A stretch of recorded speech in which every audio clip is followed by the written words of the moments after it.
What's up, you guys? How are you? I am well. It's late on a Saturday night and we're here for our secret sermon. This is part of the playlist called Secret Teachings of Jesus, where I pick out a portion from the Gnostic Gospels every week and I read it and we dissect it together.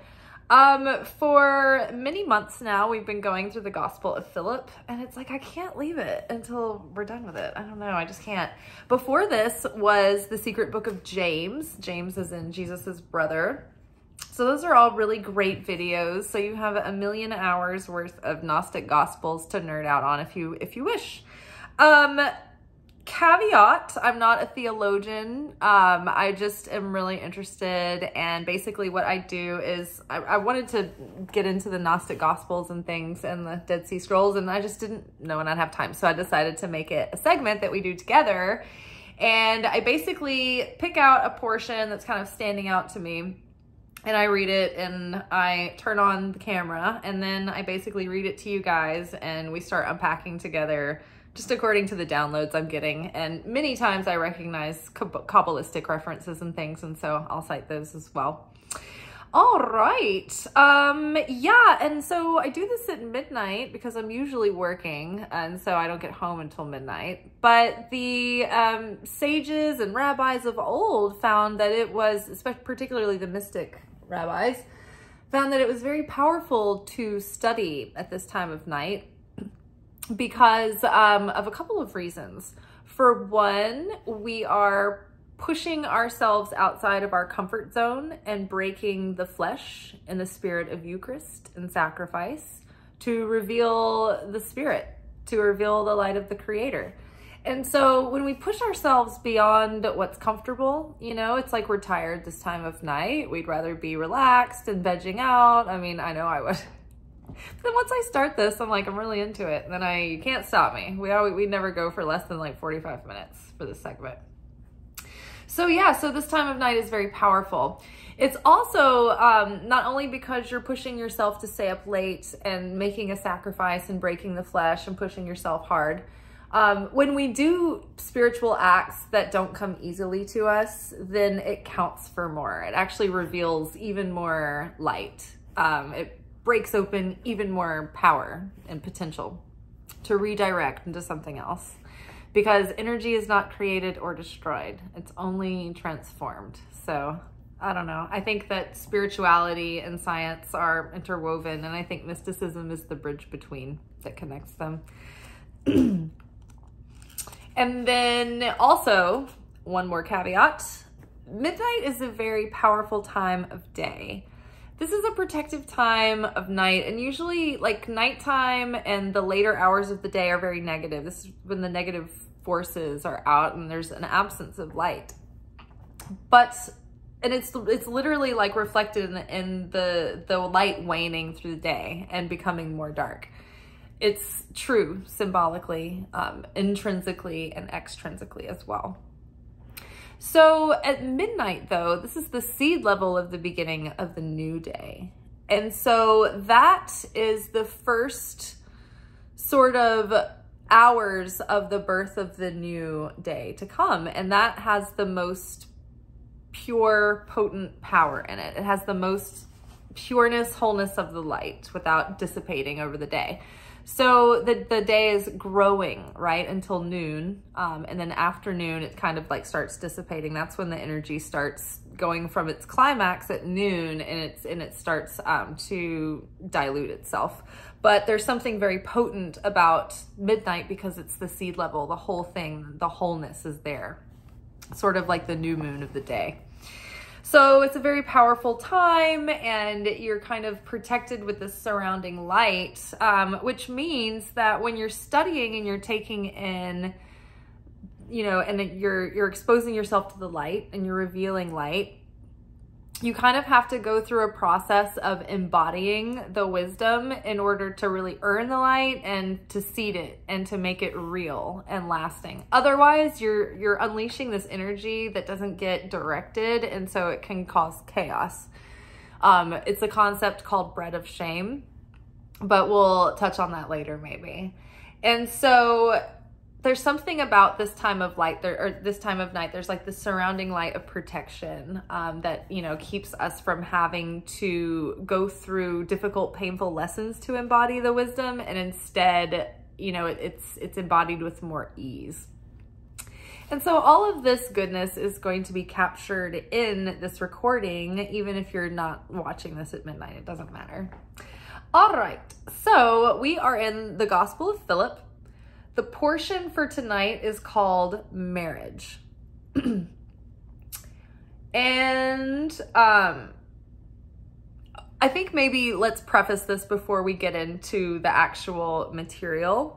That when we talk, I'm going to be talking about like masculine and feminine, and I'm not necessarily talking about gender, although in some biological senses that will overlap, but this isn't a moral commentary on anything to do with marriage rights. Like, I am pro-marriage for everyone. I am like all about, you know, equal rights. I have possibly more gay people in my life than I do straight people. So, and then, you know, I'm, you know, empathetic to the transgender feelings and their reality and truth. So this is a lot, it's more about the energetic principles of metaphysics. But I know, and I usually don't do the caveats because we're usually just like, yeah, we get it on this channel when we're talking. But because this is specifically about marriage, I don't want anyone to feel excluded or left out. So this is mostly about aspects of the soul. And we all have masculine and feminine in our soul. And there's a dance that we do over our lifetimes to bring these energies into union so that they are whole and complete on their own. And then when brought together, they're extra powerful and extra enhanced.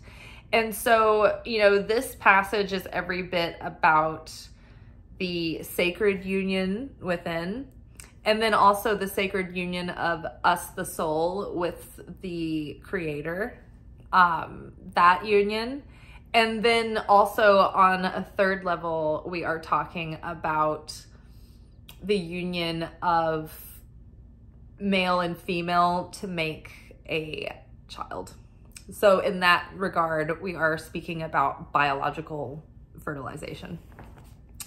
Okay, let us begin. Marriage. Marriage is what brings us together today. I don't know if y'all know Princess Bride, but that was just the greatest thing. Okay, seriously. Marriage. The mystery of marriage is great. Without it, the world would not exist. The existence of the world depends on people. And the existence of people depends on marriage. Then think of the power of pure intercourse, though its image is defiled. Okay, I don't know why. It's impossible to read anything from the scriptures in a way that sounds like a human being would say it, but let's try that again. I am not a robot. I can clearly identify bridges and tiny pictures. Marriage. The mystery of marriage is great. Without it, the world would not exist. The existence of the world depends on people, and the existence of people depends on marriage. Then think of the power of pure intercourse. Then think of the pure power of intercourse, though its image is defiled. Maybe I should say it more like a yid and then it'll make more sense. Then think of the power of pure intercourse, though its image is defiled. So the mystery of marriage is great. Okay, that's what I was gonna say. Okay, I remembered thinking, I know where I wanna start with this. So something to know about when we are reading Torah commentary or scripture, that there is 4 levels of understanding that you need to have going on at any given time. And I'm hoping that I can remember these properly. But they correspond with the Hebrew word orchard. And each of the letters of the Hebrew spelling of the word orchard, it's like a 4-letter word, and each letter corresponds to the level of interpretation of every verse and portion in the Bible. So every time you read the Bible, there's 4 levels of interpretation.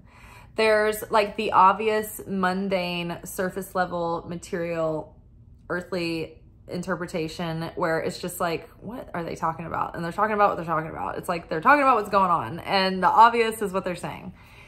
And it just applies to like the comings and goings of life, mundane. Then there is the emotional level of understanding any given portion, and the emotional and relational lessons that we need to take away from it, or insights that are being conveyed. Then, so that would be the heart level. And then there's like a soul level of interpretation, and it has to do with the process of our Tikkune correction. So Tikkune is the soul's assignments through every given lifetime, and the collection of wisdom and healing and correction, and then more fuck-ups that get added on. And basically it's the books, right? And it's your workbook, and it's your assignment, and it's your soul, all of it. And you have certain things that you do in different lives to sort of reconcile and bring into balance these various governing forces within. And so in every given life, you are like, like before you go, you've already decided, okay, in order for my soul to reveal these parts, these sparks of light, and overcome this bits of density that I'm given as a human being, to transmute, to transform, to alchemize. So before I come here, in order to reveal the light that I need to do in this world, I need to transform this density into light in this world. And the way I do that is I've got to do these certain things and learn these certain lessons and correct these certain parts of myself, or expand certain parts of myself, or bring into balance certain parts of myself. And I'm going to do that through these certain experiences. And so major plot points are decided beforehand. Think of life as Curb Your Enthusiasm. So Curb Your Enthusiasm is an awesome HBO show, which is about the life and consciousness of Larry David, the creator of Seinfeld. And he is just always in some misadventure where he's like in some kind of toothless situation, and everybody is like turning on him and hates his guts. And basically the show is mapped out so that it is improvised, but like the big major plot points are already decided. And then once the characters get into scene, they sort of like, the dialogue and the way they react and interact, it's like, it's all improvisational and spontaneous. And so that's kind of like life and our tikkun. Some things are major plot points that are laid out, and the rest of it we're improvising, and the scene work is playing out, and free will is at play. And so, you know, we get to these plot points, and these are things like where we live, who our parents are going to be, the difficulties that we have with each parent, the good things that we have with each parent, where we went to school, like our best friends, our relationships, our coming of age, our bullies, like all of these things that shape us and give us a chip on our shoulder or make us stronger. All of these things that push us to evolve, they're predestined, and it's called Tikkune Correction. And so there are, you know, elements of interpreting the Bible that are speaking to how you go about, or the way to perceive how to perfect the vessel in our Tikkune Correction. And what we're doing in perfecting the vessel is that we're building affinity with the light so that we can be in union with the light, and that sacred marriage, right? But in order to do that, we have to become like the light and shed our darkness and reveal more of our light, right? That gives us more affinity. more attraction. So then there is a spiritual level of understanding, and that's the fourth and deepest level. And that is basically the deep secrets of revealing, you know, the spiritual technology that you can use to help do the Tikkune Correction, that will help you elevate sparks of light on a soul level and elevate your consciousness from within and reveal light from within, in such a way that you maybe don't have to go through so much of the process of earning the light and doing your outer learning or outer earning, your material earning. But it's spiritual earning. So having said that, we're looking at this in many layers. So just from a straight up material layer, let's read that. The mystery of marriage is great. Without it, the world would not exist. The existence of the world depends on people, and the existence of people depends on marriage. Then think of the power of pure intercourse, though its image is defiled. So, materially speaking, this is basically just pointing out, like, without people in the world, there would be no consciousness for source to manifest through. There would be animals roaming around and angels, but there wouldn't be the human kingdom. There wouldn't be this level, this dimension of life and consciousness on the planet. So in a way, our world wouldn't even be here, but we're getting too deep. So without the people in the world, we wouldn't have the ability to make more people. And the existence of people depends on the ability to make more people, which depends on marriage and the mystery of marriage.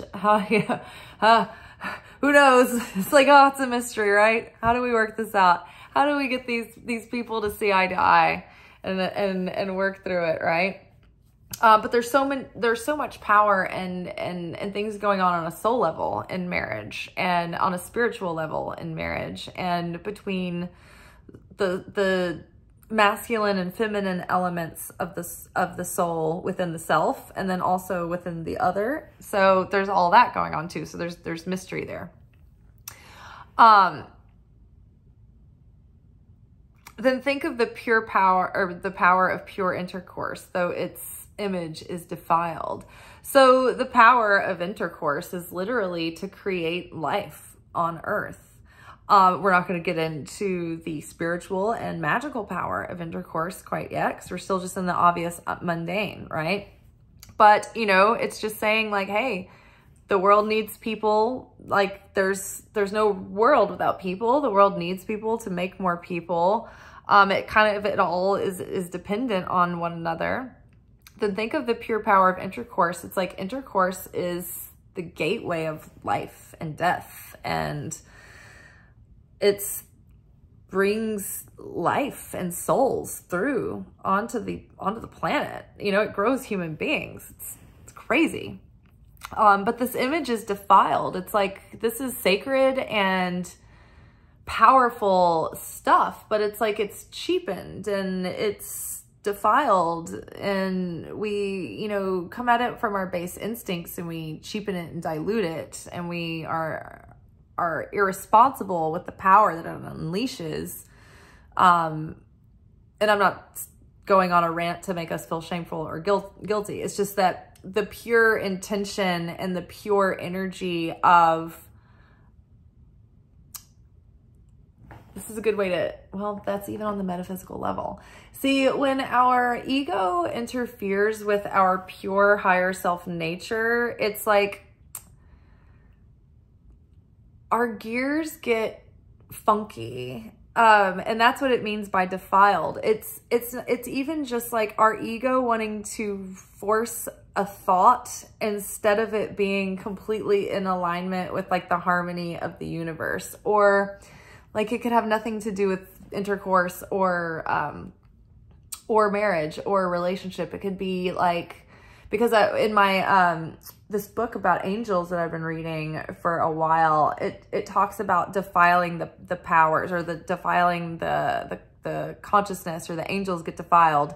And it's like we have these powers within us if we are pure of consciousness, right? And we talk about this too with the Ascension. It's like we're overcoming the powers that are defiled. The powers of our consciousness, if we have pure consciousness that's like in affinity with the light, then we have pure peace, we have pure certainty, we have pure faith and gratitude and kindness and goodness. But it's when we have doubts and when we have control issues and when we're neurotic and when we're second guessing and when we're trying to take and we're feeling like, you know, we're scarce and we're reaching and we need and we're trying to take for the self alone instead of being complete and whole and sharing for the sake of sharing and goodness. It's like, that's when the purity happens. And it's like when the ego comes in through the little cracks, that's when the powers get defiled and they're not as powerful anymore. They get diluted. So think about, you know, when we defile the power of the sacredness of intercourse, right? We are desensitized. If you watch a bunch of porn, you're desensitizing your ability to be aroused by subtle things. Same with your actual physical parts. If you are, you know, you can desensitize them, you know, in ways where you're doing things that are so extra, you know, and desensitizing all of your sensory, right? And it dilutes the power of your enjoyment and fulfillment from sex. So same on like deeper levels, on emotional levels, on the soul level, on a spiritual level. Like there's so much going on. There's so many layers. And so then, okay, so let's read this again. The mystery of marriage is great. Without it, the world would not exist. The existence of the world depends on people, and the existence of people depends on marriage. Then think of the power of pure intercourse, though its image is defiled. Now, I don't know if I'm going to like go through this like in all 4 layers because I'm getting these downloads as we go. But I did have another thought. So the only reason that there is a physical material realm plane is for human beings to do their Tikkune Correction. Rewinding to Adam and Eve in the Garden of Eden. Before the fall, before the big apple scene with the snake, and before Eve and Adam ate of the fruit, there wasn't a physical world. There wasn't an earth. There wasn't a physical reality yet. We existed as spirits and souls in like the non-manifest or like a non-physical realm. Hold on. Hold up. Where's our friend? Okay. It's time to deploy chart. Gotta be careful with this thing. It's gonna wear out. Okay, so this is physical reality down here. This is human consciousness. This is the multiverse. This isn't just even our universe. This is a whole, anything that's like physical that is part of our existence. This is what that is. All of these dimensions above, these are the non-physical. These are what we call the upper realms. And so when Adam and Eve, when they were still in the Garden of Eden before the fall, they actually were up here in this area called Yesod. It just so happens that this is also associated with the sexual organs, with sex, with fertility, with creation, with the womb, right? It's the foundation. So Adam and Eve were in the astral realms of non-physical, where souls are, and the Garden of Eden was there, and it looked beautiful, and all the animals were there, and the food was there, but you just had to look at it. You didn't have to eat it. You just looked at it and connected with the energy, and that's all you needed. It was just energetic exchange.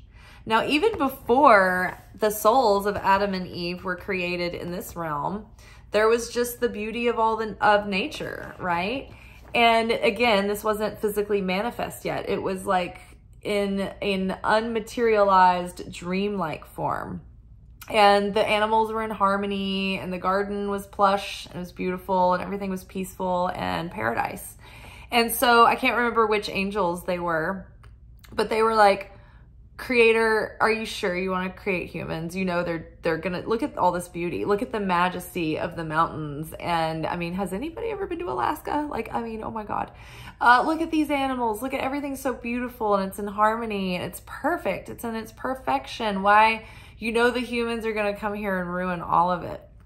And God was like, yeah, I know, but like, I still want them to come here and go through a process and ruin all of it and have to fix all of it. And they're divine. And so it's worth them soiling this a bit.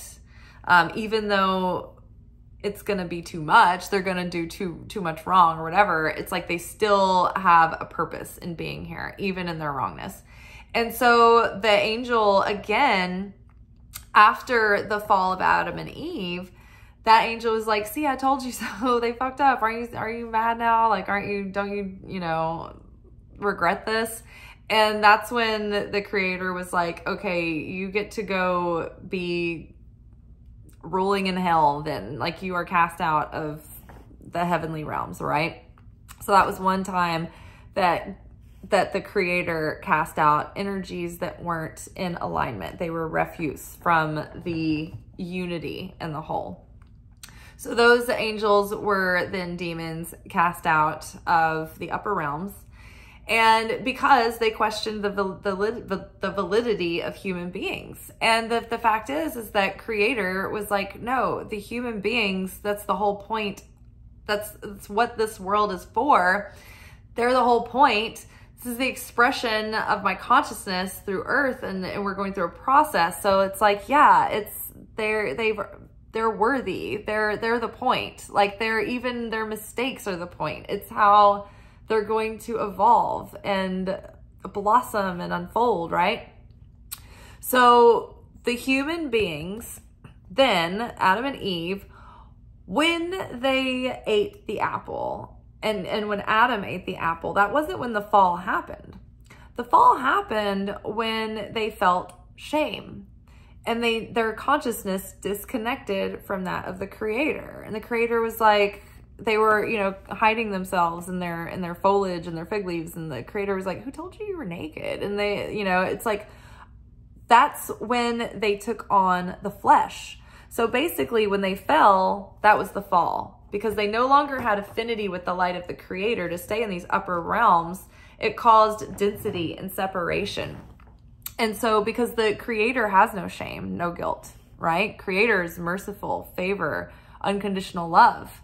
The guilt, the shame, that comes from the other side. So Adam and Eve fell into this physical realm, and it was that separation from the affinity with the light that gave us the coverings, the flesh. Who told you were naked, right? Before we were naked, we had no flesh. There was no material. It was just energetic. It was just like a dream. And then, oh no, we're naked. We have to cover up. Who told you were naked? That's what caused us to fall and take on the flesh, the burden of the flesh, the burden of having to toil for our wheat and to make bread, right? So that's what the garden is. And it's like, where is this verse? The mystery of marriage is great. Without it, the world would not exist. The existence of the world depends on people. So the existence of the world depends on people, literally in this case, was that humankind, the existence of this material realm wouldn't have even been here had it not been for people. And the people wouldn't be here if they didn't need to go through the process of soul correction. Tikkune originated with the fall of Adam and Eve. We are still correcting that original separation from divine, and we spend our lives, hopefully, working on reuniting our consciousness with that of divine, right? Like elevating our consciousness, right? So we're trying to get back to that garden. The garden isn't, you know, within, right? It's intrinsic. And so it's so funny because we were in the intrinsic and we fell into the physical, the extrinsic, and now we're extrinsic trying to get back into the intrinsic. So the existence of the world depends on people. So while we're here on earth in a body, that's when we can do the work of ascension. That's when we can do the work of transformation. That's when we can do the work of change. When we have other people to interact with, and we have to be triggered, and we have to overcome ourselves, and we have to learn to work together and find unity and find love and find goodness and all of those things that are difficult. We're not really getting a lot of work done if we are isolated in a cave meditating by ourselves. It's like, yes, we're maybe not compounding damage, but we're not really correcting anything or pushing ourselves to evolve and transcend or heal either. Same is true for when your soul leaves the body. It's like you take the consciousness with you that you create in this life, but not more. Like when you leave, this flesh leave, you're just taking this off like today's clothes, and it's still the same you hovering there. And so your transition will be easier, and you will be able to navigate the realms outside of your body if you have elevated yourself in this life. That will help you adjust to that, and you'll be back again and again, but you know, we go back and forth. So where was I? So the point of coming to earth is to do the work of the soul correction. That's our ticket to being here. So there's no reason for us to beat ourselves up about our shortcomings or our mistakes. No reason to feel shame. That's a sin, right? We're not supposed to feel shame. And so it's just like happy-go-lucky attitude of like, all right, let's do this. Let's get our hands dirty. Let's make it an adventure. Let's embrace this process.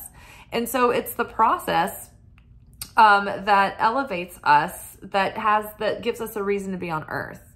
This is the reason we come here. This is our ticket. This is our rent to be here. It's that we take the density that we each are given, and we alchemize that, and we turn it into light while we're here. And so, you know, we shouldn't be ashamed of the original sin. It was in the cards all along, and we're always supposed to come back and be human beings and be imperfect and be perfectly imperfect, and always strive to evolve towards perfection and be completely loving and accepting of ourselves and our imperfection. We embrace both our humanity and divinity because they're both valid. The moment that we're completely corrected and perfect, like there's no reason for us to be on earth, so we might actually die.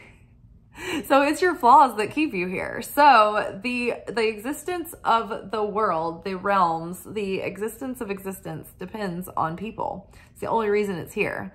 So we have to have people. And so how do we have people? Like, people have people. And it's so funny that we're talking about this tonight on this episode, because at work we were just discussing how somebody was bringing up the bone marrow babies. And I was like, ooh, I love bone marrow. Yum. And they were like, no, this is like, this is weird.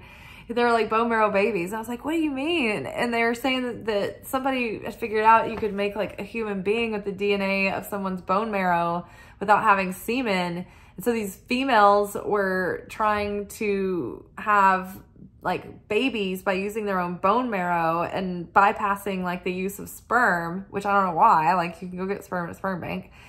And so it's like they successfully, like, I guess, made a human being, but like they didn't stay alive very long. And so I wasn't thinking in any kind of way. I just blurted out like something like just to be funny. I was just like, oh yeah, duh, they wouldn't last. I mean, they don't have a soul. Like, you need the divine elements of both masculine and feminine to make a complete soul. They were just making golems.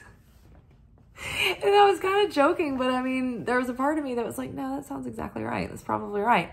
But yeah, so like our soul is made of it's like yin yang. It's like equal parts. I mean, maybe not, like everybody has a different balance, you know, like some people weigh more heavily in one than the other. But again, you know, we're reconciling those and making them work together in the most beautiful dance to have the most, divine expression, you know, of our own unique signature in this life, right? But it takes both of those energies balanced on the inside.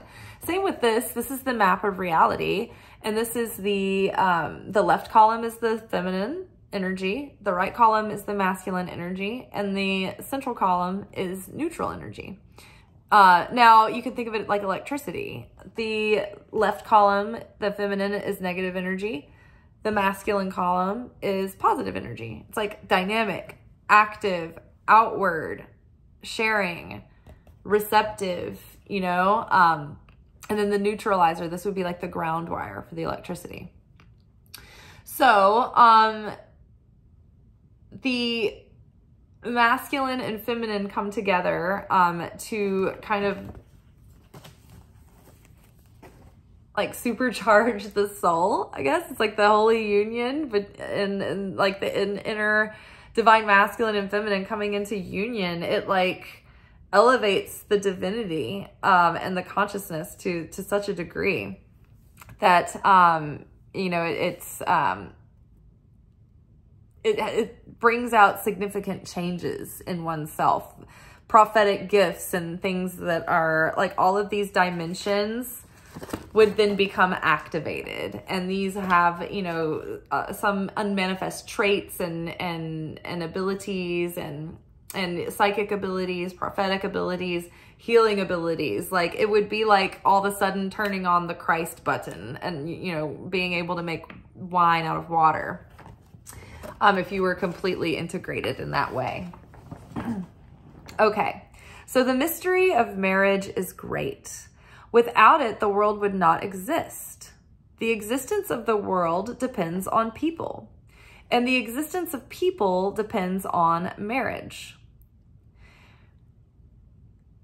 And I mean, again, it's like the existence of your consciousness depends on the marriage of the inner with the outer. The consciousness working in unison with the soul and the spirit coming through. There's this marriage and this union with it all. The fire of the creator, our life force, married into through our soul and our breath and our spirit.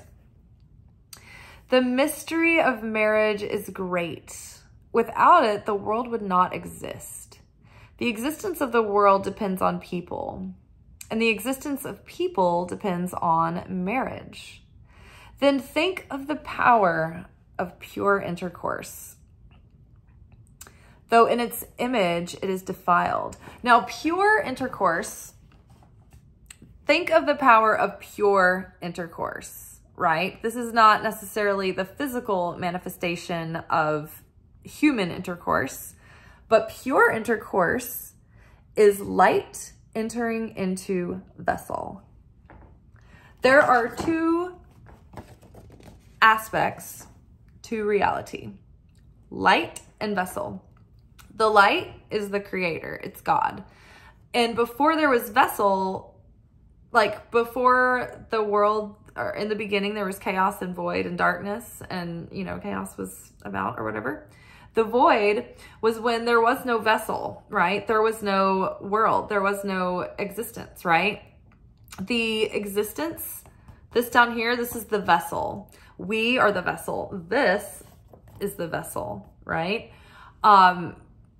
The vessel is like a layered metaphor, and it's every layer of existence that holds existence that holds existence. It's like a Russian nesting doll. So before there was reality, God, source, the light, was just in this unmanifest realm of the endless light. And it was just wholeness and oneness and all meshed. There was no separated defining consciousness and identity of self, of I, quite yet. It was just this perpetuation of building potential and dynamism. And then at a certain point, it came to this point of density that burst through and created, think about it like metaphorically, just like the Big Bang. It's like an infinitesimally small singularity exploded, and then light happened, a cataclysmic bang, and then life started to form in the womb of the universe. The womb of existence is the vessel.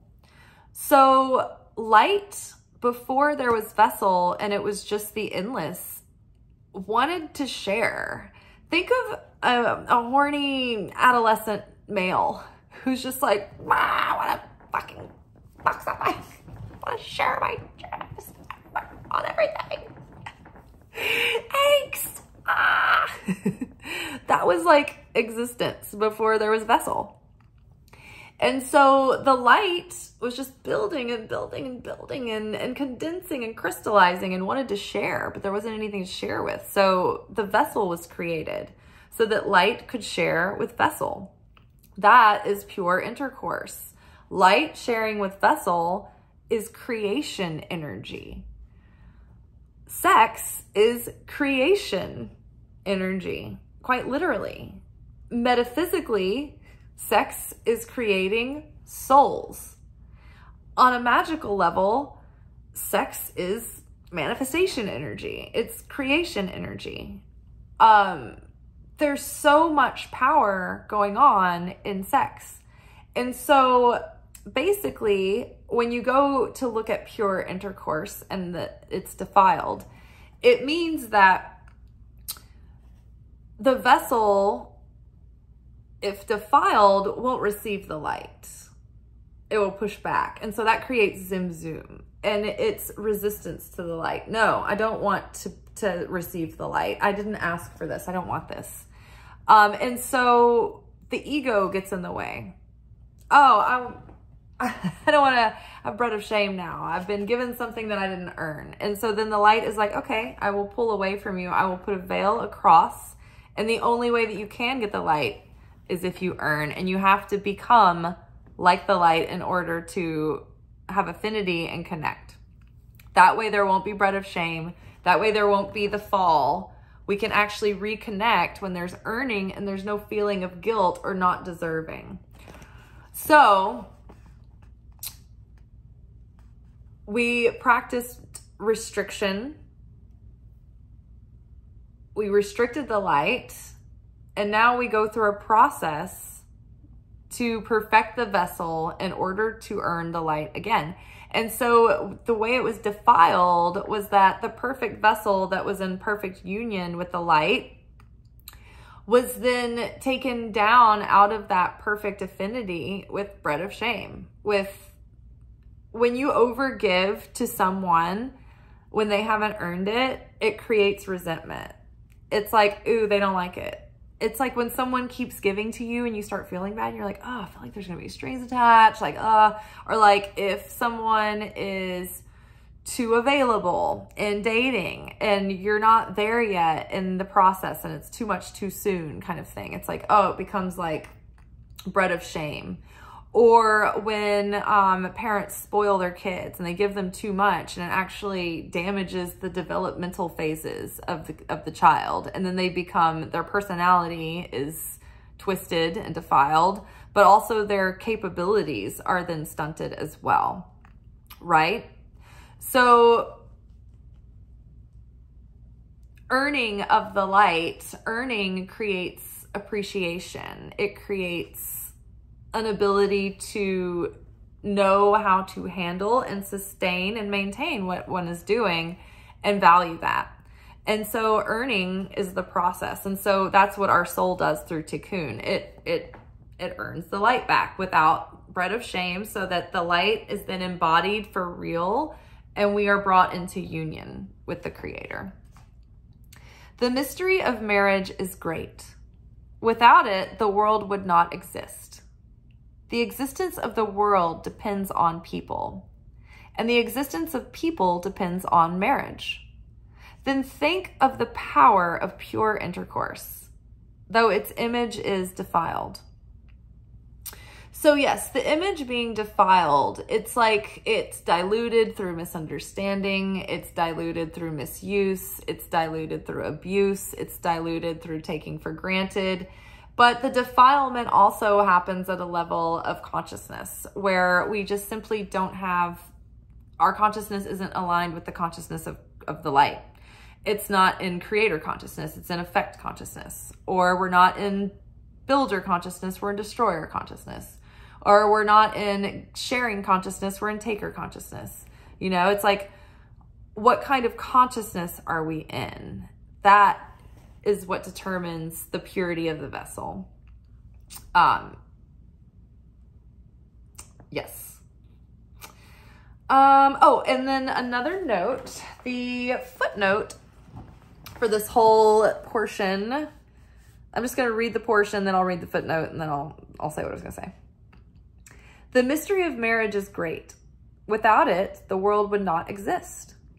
The existence of the world depends on people, and the existence of people depends on marriage. Then think of the power of pure intercourse, though its image is defiled. And then this footnote says that it's a reference to baptism. Now, baptism, we are lowered into the abyss and to purify the soul, excuse me, belch, and then brought back up into the light. And so the abyss, it's like, it's death and rebirth. Death is a cleansing process to the soul, metaphysically speaking. It's part, like when we die, it's like karmic cleansing. And it's very powerful. When we sleep, it's soul cleansing, because sleep is like a mini death. And when we go through pain, that's cleansing as well. There are different things that cleanse us, but death is one of them. And so is water. And water is also, when, you know, we're talking about baptism, it represents the spirit, being baptized in the spirit world and rising above the limits of the flesh. We're connecting our life to the eternal life of spirit and not the temporary life of the flesh. We are dying when we go down into the abyss. It's like we're leaving behind the lower self, the ego self, the defiled parts of the consciousness, the powers that we want to transcend in order to ascend and elevate the sparks of light of our soul that want to be revealed in this lifetime. And so as we rise up, we are then born again anew, and it's a purification process, and our consciousness is renewed and our soul is cleansed and purified. And so death, it's like we model in a spiritual, symbolic way, death and rebirth, death and rebirth, death and rebirth. Well, the waters of the womb, right? The Shishina, the protection of the divine feminine Holy Spirit, the womb, the ambionic fluid, those waters, they're the same as the waters of the creation of the universe, right? So it's all very powerful, the powerful mediums and imagery and symbolism, and the way that like our processes and our nature is always telling the truth about spirituality. It's in metaphor, it's in symbolism. If you watch nature and think of it as poetry, it's telling you spiritual truth all the time. So this being a reference to baptism and the intercourse and the marriage, and it's like, you know, the power of life and birth and death and the union of the masculine and feminine. You know, it's dependent upon an ego death and rebirth too, as well.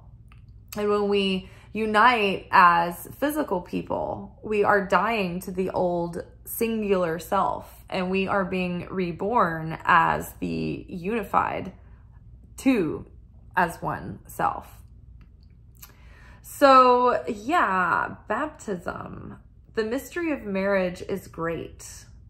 Without it, and it's like as we go down into the water, it's like we're being then married to spirit. We're being united with spirit.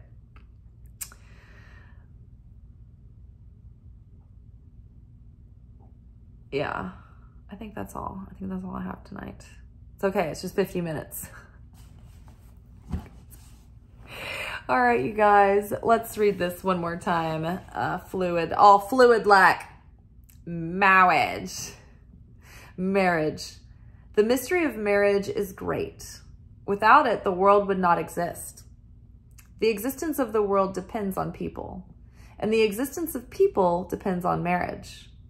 Then think of the power of pure intercourse, though its image is defiled.